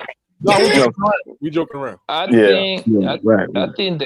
I think the hair thing is more like an internet thing, bro. I'm sorry, man, because in Mm. real life I know a lot of people, bro, and I Niggas don't never care. heard any. The I internet never is real heard. life, nigga. The internet is real life. No. But what I'm saying, like with a real friends, okay, is that sounds better? With a real friends in a real life. When I say real life, I'm talking about the friends that I know physically, right? I never heard a man saying, "Hey, man, I was gonna talk to homegirl over there, but guess what, man, Poppy? My deal breaker, she had a wave on, bro. I couldn't do it. Nah, son. Son. Now, will people prefer a girl with a real hair? I mean, like I say, a pretty woman, is gonna be a pretty woman whether she have a wave or real No hair. doubt. That's No simple doubt. as that. No doubt. Damn. I've never been with a Yeah, chick. how long has the crown act been a thing? What is that? The crown act is protects you wearing your hairstyle, your natural hairstyle, however you want, as long as it's authentic and indigenous to you. So that gives you the ability to wear a fro at work. Like your employer can't tell you how to wear your hair as long I didn't as even it's know that was a naturally thing. yours. Yeah, it's called the Crown Act. So you heard Poppy give us some of the reasons why chicks were saying they wear the weave, right?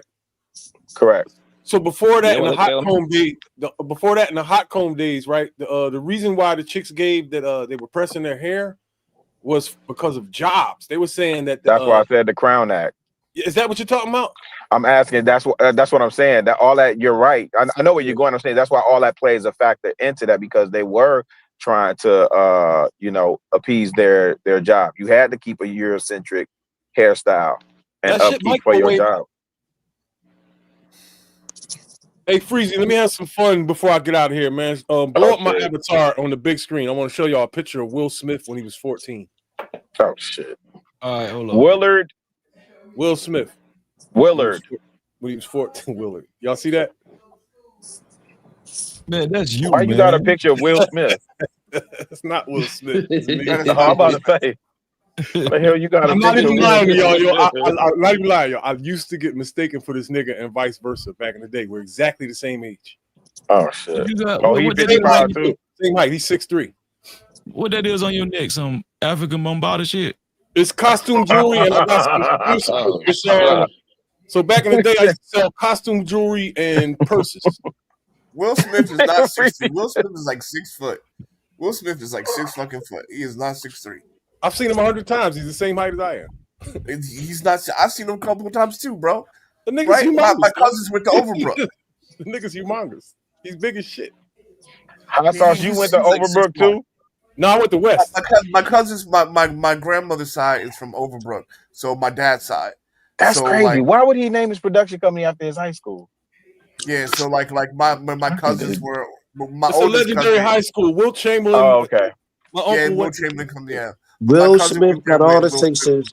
I'm cutting everybody off. Will Smith got all the sixes, but he corny though. But he's 6'4". He got all the sixes, 6 feet, 6 figures, all that other shit. But and the six pack. nigga, all I said was 6 feet. And 6 All I feet. said was 6 feet, Hey, 6 when we on figures. these panels, are But we now saying it's we called? don't understand hierarchy? It's We don't called? understand how I people said 6 label feet shit and and 6 put figures, people and in it's called. categories. That shit Oh, happens all the time.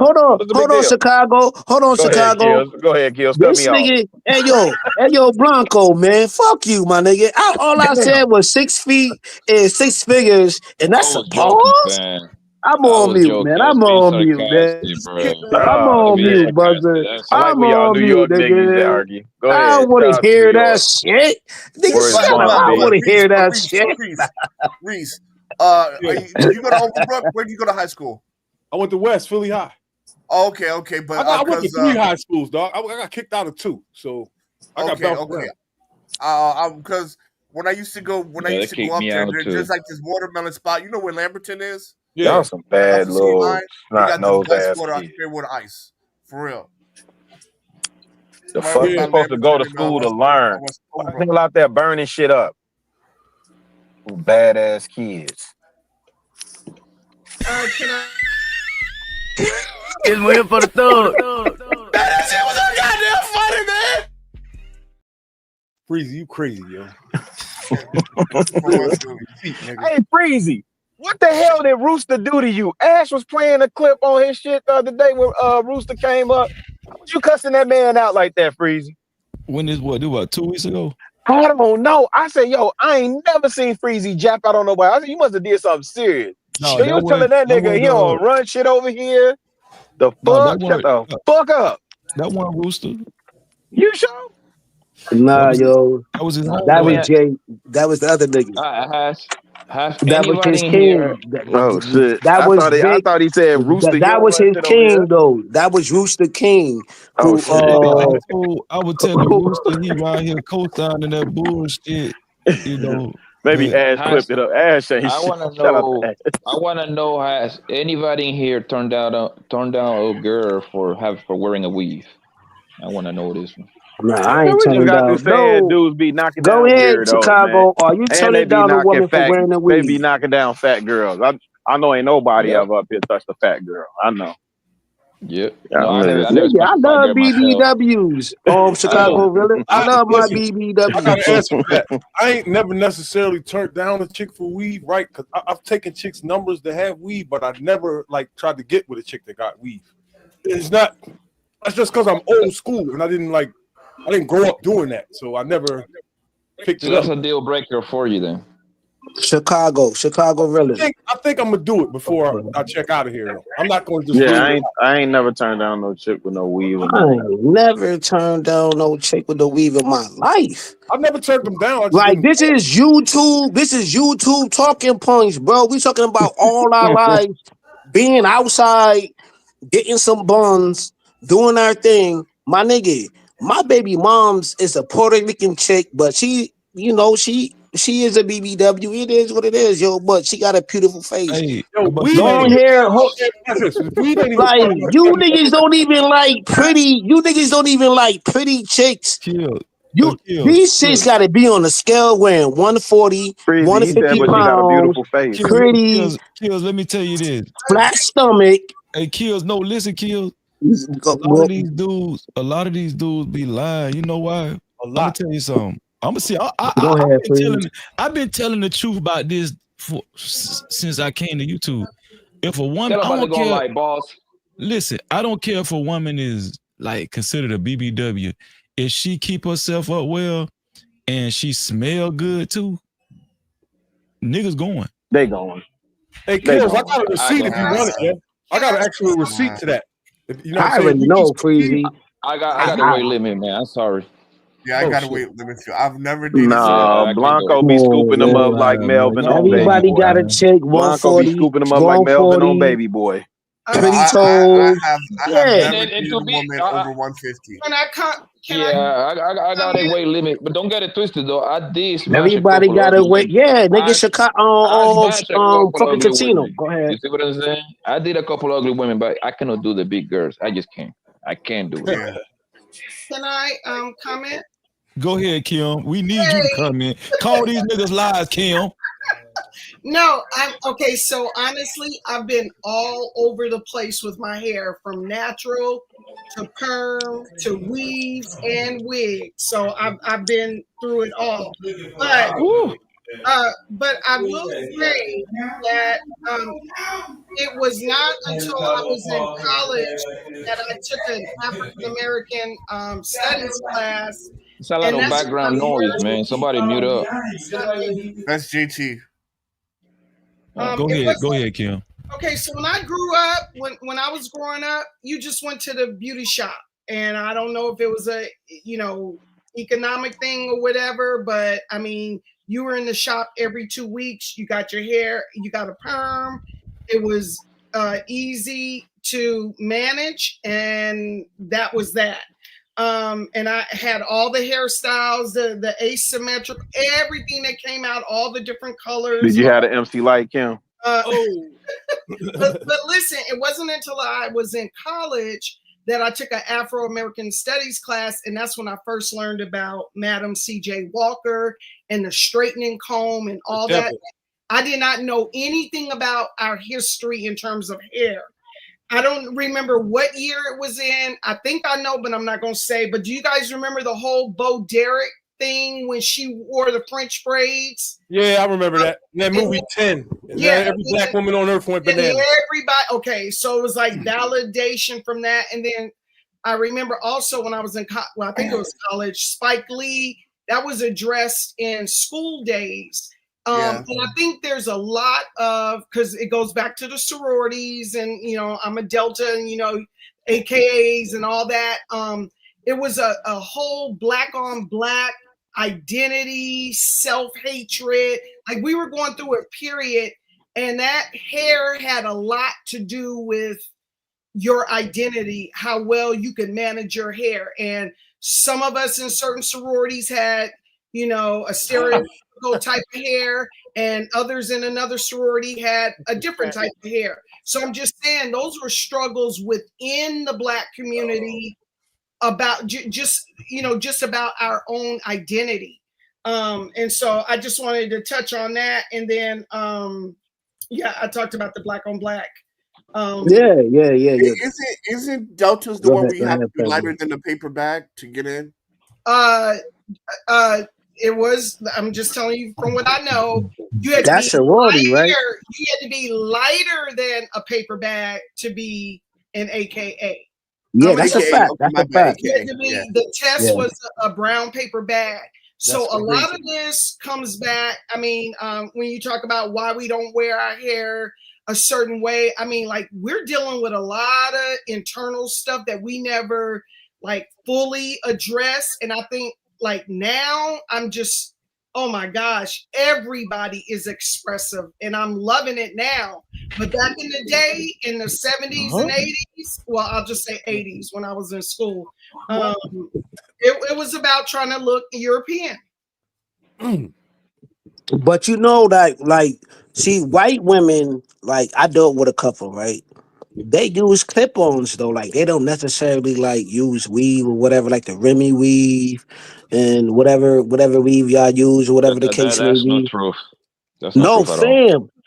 Fam. I'm just saying in my class of white, I'm not talking about your class of white women from like 90210 type of white women or in the hills and shit. I never deal with them type of white women's Blanco, whatever the case may White be, women and shit like that. buy more weave Yo, than fam, they any other use race. clip-ons, bro. They never Brother, put no weave. They never put weave in their hair, bro. What are you talking about, my nigga? Be the Mecca in New York, my nigga. Be the Mecca. You don't know what Stop you're talking playing. about. They have real, my nigga. Why My women buy nigga. more Now weave? you But the stunting. thing Now is, you stunting. Now you stunting like white one of them. women. Go ahead, bro. Okay. And so White women. Hold on one second. White women they buy more weed than anybody else, bro. That is very true. That is very true. It just My you don't nigga, see it it's a $1 billion you finish, industry, bro. bro. Okay, so let me Hold on, wait, hold on. Before, Go ahead. No, hold on, yo. Go ahead, Blanco. Their hair blend I in ain't with mean their to hair, cut so you you won't be off, able to brother. tell. Trust and believe, bro. I mess with girls. Hold on one second, lady. The thing is that the white girls, right? What they do is their hair blend in with their real hair, so it doesn't look like they be wearing weave. But they buy more hair than anybody else. I deal with girls that own salons, bro. So I don't just coming out of my ass, bro. And they hair actually they buy the expensive joints actually. Oh yeah, you right, That is bro. true. Because matter of But fact, I thought it was let me say always. this Hold really on. quickly. I always thought a $1 billion industry, right? It's a $1 billion industry on weave. I Go went to the ahead, bro. factories. I went to the factories in Qingdao because I used to source hair for my cousin who ran the salon. Okay. And you would see like the Remy tracks and you see the clip-ons, right? Right. For Who buying that shit, bro? you'll see majority of the factories produce clip-ons because white people order more. They order it for movies Right. because they got to get it thicker for the See, we both volumes. right. They order it for the no. But like the Remy is like, let's say like 20% of the volume. White women buy way more weave than black women. Right. Okay, Okay. so Okay. again, we're talking about two different things. White women's hair texture was never in question. So to add on clip-ons and all of that, that was just, for like. But I'm saying though, clip-ons are better than. Let her finish, bro. Okay. Okay. Go ahead. For people of color, you had to first change your texture of your hair and then use the Remy products. So that was a lot of the perm and the straightening of the hair and trying to be more European in how you presented yourself. And then all this extra add-on stuff came in where, you might just go ahead, French roll your hair like up into a beehive and then just weave the fake hair in. And so we got a lot of like internal self-identity issues, again, trying to be like people that we're not. Yeah, I agree with that. But where do we? Okay, right. We made music loving a black woman. Okay, yo. So now I don't wanna deal with surface levels conversations right now, right? I am kind of lit. Don't get me wrong. I've been saying don't cut nobody off, but I've been cutting y'all off like a motherfucker. You know what I'm saying? I'm an asshole, nigga. I'm the Eddie King. I'm the Eddie King of this conversation, right? Fuck it. I'll take the blows. I'm the Eddie King of this conversation, right? It is what it is. Hey, yo. The fucked up temptation. Hold on, brother. I love you, brother. My brother's keeper, right? All that good shit, right? 90s movies, all that, right? My thing is, we done built ships. We done built ships, loving the black woman. Know what I mean? Black men done built ships with y'all, saying they love the nigga. We didn't name cars after y'all. We didn't name buildings after y'all. Guns, all types of wild shit, right? Why do y'all still want to wear the weave and the fucked up nose? And then we name all this fine shit after y'all though. Like we done name wine. We name wine after y'all. Like all types of crazy shit. I don't get it, bro. So this might be going a little bit off on a tangent, but I had a college roommate who was from New Orleans. I forget the name. I guess that's called Creole. And her mother literally came up to the university, wanted to meet her boyfriend and see the texture of his hair because she was not going to have a grandbaby with nappy hair. So that was... Your friend must have been an AKA. Actually, she didn't pledge, but I'm saying that was real stuff. When you talk about lineage and legacy and all of that, the black women's hair or the texture of our hair was an issue. And like I said, it was addressed in School Days, Spike Lee's movie. About Jigaboos and wannabes. Absolutely. Got labeled if you had a certain texture of hair, certain type of hair, you were labeled as a little bit being less than. Wait, is that Kim? Yeah, it's me. Kim, I got a question for you. Mm-hmm. So the mother who wanted to check the texture of the hair, do you think she was wrong for that? I did. I was appalled, but but our roommates, we were open and honest enough to, to have conversations. She really liked this guy. And her mother was like, no, we have to approve of him. Not that we were all at a major university, but that she had to come check out his hair and his skin color. Was your roommate Jack and Jill? But like that was sick. Yep, and all that Jack and Jill. Yeah. Oh my gosh. Yeah. Shout out to Uncle Jeff in the building. What's up, Uncle Jeff? Black people. Y'all hear Diamond in this month. Brother, what up? What up with it, Uncle Jeff? What up, Jeff? Yeah, man. Hey, man. If I may, I want to thank. I'm sorry. What's the sister's name? What's your name, sister? Kim. Sister Kim. I thank you. I think what's getting overlooked here in some of our approaches is the self-awareness that it takes for a Black woman to even speak on this shit. We ignore that self-awareness when we compare them in any way to European white women. Well, white women do this. Well, whenever you say that, you're spitting in the face of the fact that there's no white woman that for centuries was stripped of her name, cultures, gods, religions, practices, and told that everything about her, to include what naturally comes out of her scalp, was not only to be hated, but to be undermined by her.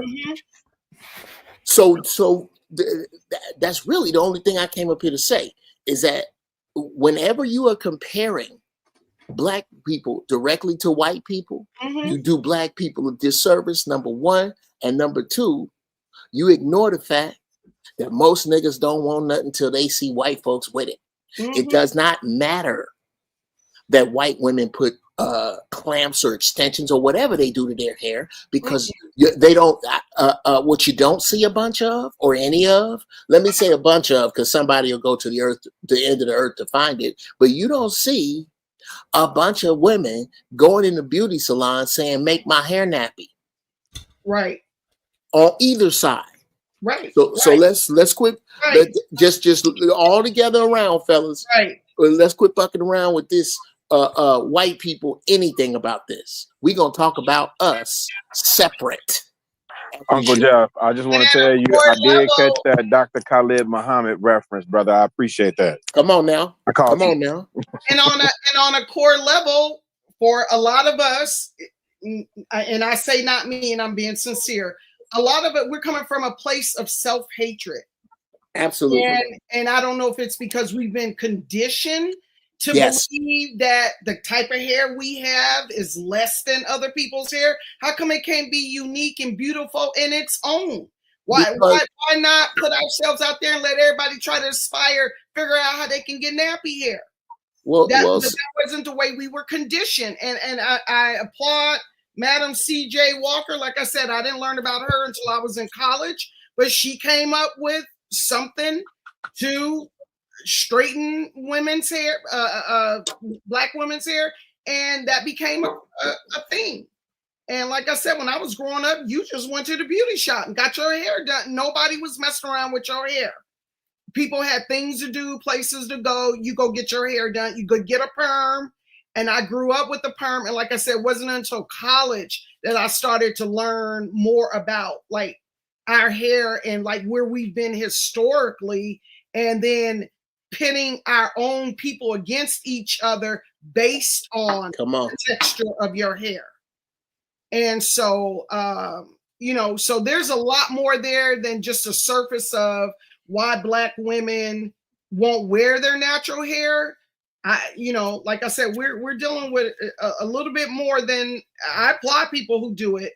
But there's a lot more there than just like the surface of, why we don't wear our hair natural. My daughter, she has a lot of hair and body in her hair. She doesn't use a lot of store-bought products. I think the only store-bought product she uses like cocoa. What is it called? Cocoa butter. oil. Cocoa butter? No, the oil. The coconut oil? Coconut oil. Yeah. But she makes her own little concoctions with like eggs and mayonnaise, and she used some just natural shit, and she mixed that shit up, and she used her own shit, and it worked. Yeah, yo, I'm looking at I don't want to cut nobody off. It's like I'm looking at shea butter right now. I got some shea butter Like, yo, I think shea butter is good for me being a dark skinned man, being in this heat, man. Like when it's 80 and 90 outside. Like, I know some workers at my job that do they own soaps, they own oils. Like, You said you you know what I'm dark skin. saying? Yeah, man, I'm black You as a ain't got nothing to worry motherfucker, about. bro. All melanin and the sun work together as one. Bro, I just don't like sweating, yo. It just my thing. Oh. I just don't like sweating a lot, yo. That just Hey, like me as a hey, man. Yo, hey. chill, bro. I'm not cutting you off. Chill. It's not that serious. Chill, son. I know you're supposed to sweat for the toxins and this and that and to detox yourself and to be tribal and all of that. I'm not a tribal nigga. I'm from upstate New York. I'm not from no goddamn jungle.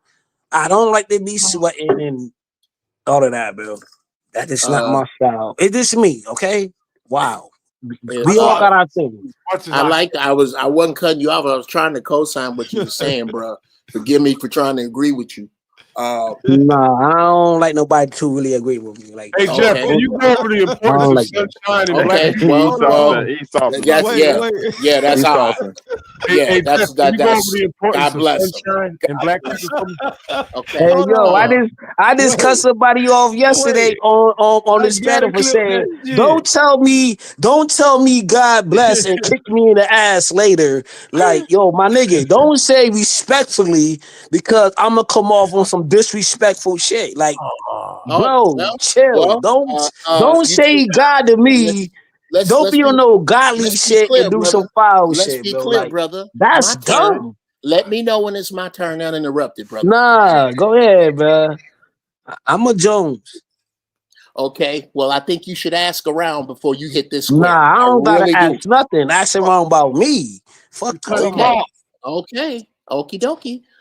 Yeah. What the fuck is what an I was okie dokie? What the fuck? it's something that you would know if a father raised you. Now, anyway. Hey, yo, I've been knowing my father. I've been knowing my father all my life, and my mother been married to my father for 30 years. So what is he you did a talking shitty about? job. I'm And talking my about the shitty sister, job he did. hold on, because I know you was just talking. This All right, internet, y'all take care hold now. on, bro. This internet shit is the fucked up shit you niggas do. Have your father. My father been going for 5 years, right? Y'all use that internet shit. My mother been married to my father for 30 plus years. My sister is married to a pastor right now. You feel me? What the fuck is you talking about? I was with my kid's mother for over 18 years. Y'all can't use this internet shit against me, my nigga. That's internet shit. Nigga. Come on, my nigga. You can't use this Def Comedy Jam, YouTube shit, whatever the fuck you trying to do, Uncle Jeffrey shit against me, my nigga, who used to be on a Corey Holcomb show and got kicked off and shit. You can't use this bullshit against me, nigga. That's internet shit. It's internet. Oh man, come on. Yeah, nigga, I said it though. I'ma keep it gangster. Who talked about another nigga dead mother twice. This nigga is on the internet who talked to. I never did it though. I never talked about somebody. Wait, He Uncle did Jeff. it. Hold on, Yo, Kills. Uncle Jeff. Prissy, He did I'm it gonna talk twice. to you later. Nigga, I'm out of here, man, bro. I'm a whole I gotta street go. nigga, man. This nigga playing with me. Well, hold on, he gone. Let's not Prissy, talk. Let's not take care, even. boss. Man, I will walk this nigga like a dog, man. I'm saying no, he gone on like you know. He gone, man. So, but I did. Hold on, let me play this clip right quick, cause this shit funny as hell. Hold on, let me play this clip. And he don't spend no money on no platforms like that. Hold on, here we go. I wasn't cutting you off. I was trying to co-sign what you were saying, bro. Forgive me for trying to agree with you. Nah, I don't like nobody to really agree with me. Like, Hey Jeff, can you go over the importance of sunshine? I don't know why that shit is funny as hell to me. That shit funny, right, Breezy? That nigga ain't spending no money. That nigga don't even spend no money like that, bro. No, you said I don't really too much like people agree with Nah, me. I don't though. I really don't, man. That's that New York shit, yo. That's that New York shit. Shout out to my homeboy Jerome's in the house with the 40. He said, "Kills, boom, got your ass in my boy voice Damn, Jerome. off ATL." All right, Kills, man. He got you for 40 minutes, bro. Damn, Jerome. I thought me and you was cool. He got you for 40 minutes. All right, Kills. I'm gonna holler at you, bro. Shout out to Kills, man. Shout out to Jerome. Jerome is a co-sponsor of tonight's show as well. Get your last support in. We only got what? We got 15. What is that? We got like 13 minutes left. 13 minutes left. It's just sheer support. That's all it is. Sheer support. 20, almost 24 hours of streaming. Come on, man. Let's get it, man. Yeah, son. Jeff, what's up, Jeff? Hey man, I'm back now. The way I handle shit like that from now on is I treat this like this is your house and we are your guests. And when your guests get out of line, or like these are your kids. If your kids get out of line, I love you, but you got bad kids. I gotta bounce. So while your kids ain't here, while that little disrespectful dude ain't here, I can go ahead and speak uninterrupted, I believe. And what I was about to say was that shea butter supercharges melanin. That's a known fact, bro. That yes, the sun is very important. That's how you know evil when you see it. How the hell are you gonna be allergic to the sun? How the hell is Superman powered by the sun and he white? That's bullshit. The sun is our superpower. It is. And you don't have to be afraid of it. But because of the shit that's been done to the ozone layer, which actually I believe is letting more shit in for niggas, that's why we're getting stronger and faster.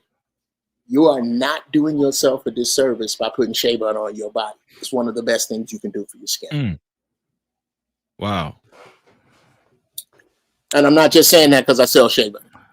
No, it's good for your skin and your hair. Yeah, absolutely, brother. I've been using it probably for about 10 years now, so absolutely. And, Uncle Jeff. Yes, sir. I only disagree with you on one thing because I What's was that? raised in the village. Somebody badass kids get to acting up. It's belt the ass season. Oh, that's all. bruh, yeah. Or foot the ass. Well, I can't tell. And again, fellas, everybody, to include Freezy, I'm coming back to start running my channel again. More than likely next month. When you come to my channel, I promise you, I throw disrespectful motherfuckers out forever. You do not. I don't run that shit like that. And this is no diss to anybody, to Freezy or anybody else, but because we are all intellects here, everybody here smart. Everybody here that made me go, damn, I didn't think of it that way. That's what I come up here for. It's plenty of ignorance. You can find ignorance anywhere. But ignorant ass niggas who used to being the smartest nigga in a group of more ignorant niggas often wind up in here. And when I see it, it rubbed me the wrong way because of how serious, how in crisis my people are. We don't have time for that shit. None. Zero. So I feel you on that, Jeff. I've been trying to do a good job with keeping the panel in order, but you know, I'm going on 24 hours, Jeff. So Freezy over there smoking on that. Oh, wee! That's what Freezy on. Give me a little grace. Yeah. You hear? He pulling on it now. Hey, Jeff, I'm on this.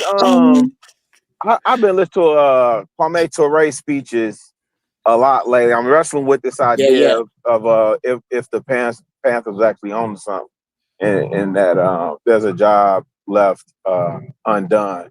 But I was listening to this speech he gave at UGA, University of Georgia. That was insane because he spoke for about, I think, 2 hours with no notes. And it was a conscious stream of thought, but it all made sense and all intertwined. And I think the Panthers had the proper blueprint, and I don't know why we deviated from it. Well, A number of things. Number one, there was a party that started right around 1975 when the Jeffersons came on. It was the first visible medium of Black people really doing well, like doing well on television. There was nobody like that. The next landmark one was the Cosby Show. For the most part, television was about Black people bumping their ass against the ground. And because they were beginning to graduate from college, and again, what we brought up, fraternities and sororities were doing their real job, which is to pick the brightest among you, the way sports does, and pick the strongest among you. Separate them, treat them great, bring them in the house, and leave the rest of the niggas in the field. Well, what started to happen is the field all started to rush toward the house. Nobody really wanted. Everybody got to own real estate. Everybody started to try to outdo one another instead of doing with one another. And somehow integration felt better because it looked better because their streets were cleaner. Well, their streets were zoned to be cleaned. Their crime was down. Well, that's because they don't have hungry people in their neighborhood. So it started to look better than taking care of the neighborhood on your own. Couple that with the fact that you have the only gangster subculture that has been weaponized against you. The Irish wasn't, the Jews weren't, the Chinese, the Koreans, the Armenians, none of their underworld was turned on them because they serve a purpose. The underworld of each group is supposed to do the dirty work necessary for each group. That's what is supposed to happen, but that's not how it turned out for us. So this super shit gets us over into forgetting who we are. When I leave, when I get where I'm going, I close the door behind me. Close the door. They close the door right behind me. So there's a ton of reasons, brother. This shit is, I say this to our land. This shit is so bad. The what has been done to Black people in this country is so bad that any subject you bring up, there's room for all of us to come from it different and all be right. It's that fucked up. That's why I don't get into arguing much with my people right now. We need solutions. Well, I think Zeke and them boys in Detroit, New Era Detroit, I think they definitely doing good work. King Randall. Yeah. I'm just wrestling with the idea that the Panthers. I was listening to Elaine Brown also, right? And she talked about just in Oakland. Now I know what Fred Hampton was doing out here, but she was talking about just in Oakland, the hundreds of pounds of food that they used to feed families and kids, and talked about how the kids had 3 square meals a day. And this was all funded by the people, no government subsidy. Right. So you have something fully insulated and self-sustaining. And I just, because again, when you talk about controlling the main things, right? The banking institutions, the schooling, the clinics, the food, like they had all of that. I don't know if they had the banking institutions, but they definitely had the schools, the free clinics, and food. So it's just You mean the Panthers? Yeah, the Panthers. I'm still. Oh, well, brother. Not New Era. My bad. I was bouncing around. Hold on, Jeff. Hold on, Jeff. Before you do that, we're gonna continue the conversation, but I got to do this before we go forward. I want to recognize all the sponsors of tonight's show. Tonight, I'm gonna do something a little different. Shout out to all of the sponsors of tonight's show: Mr. Fantastic, Kills,